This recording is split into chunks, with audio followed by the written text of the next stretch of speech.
mother started ceramics first, then she would bring home her stuff, and my father would see it, and then he really liked it, so he started going to the studio.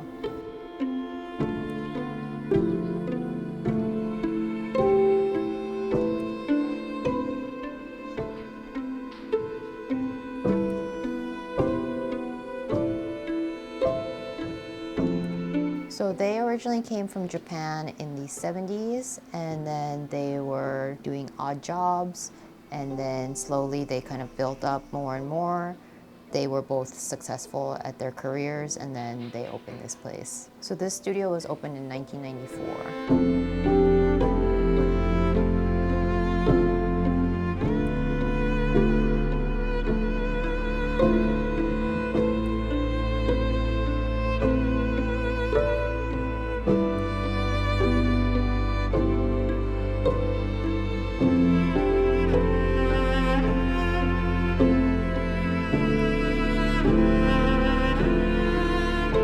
So my name is Risa Nishimori, and I'm here at Togei in New York. My position here is just the caretaker of the studio because this is still my parents' business.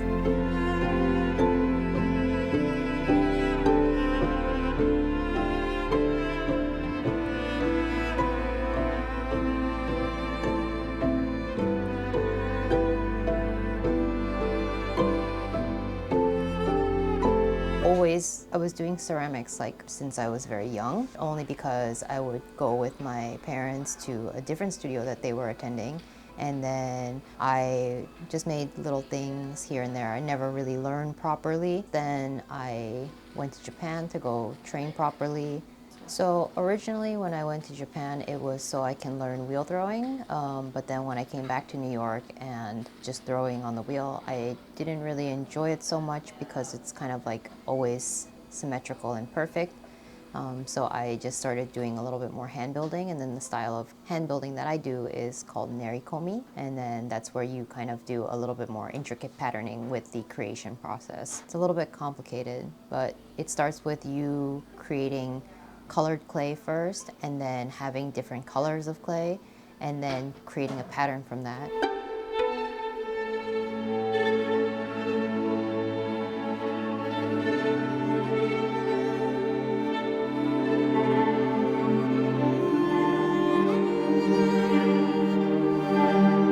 As I got better and better, then I started deconstructing that more and more, and then I just kind of came up with my own designs.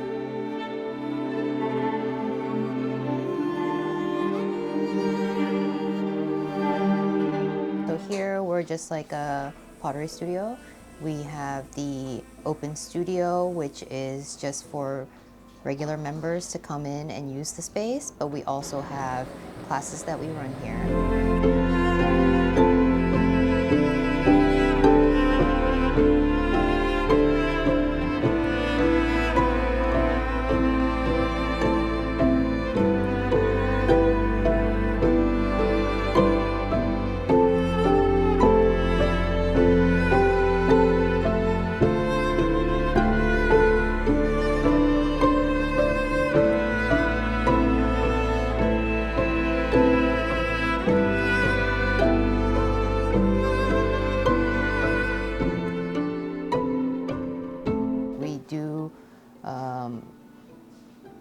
We kind of focus a lot more on just things that, people use for eating, just like jars, things like that.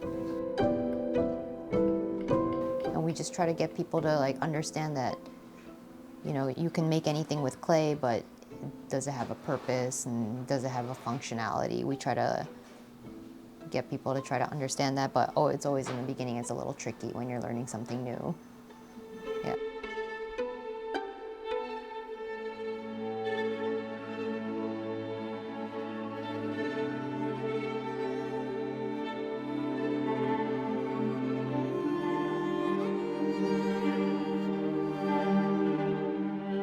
I think because it's like any culture you go to in the world, everybody uses ceramics. It was kind of like the original refrigerator. everywhere in the world you go to, they always have pottery of some sort, but it just depends on like where you go in the world of like how they use it. Like India, they use it for their tea. Spain uses it for cooking. You know, anywhere you go, they usually use it for like holding water or like fermenting food.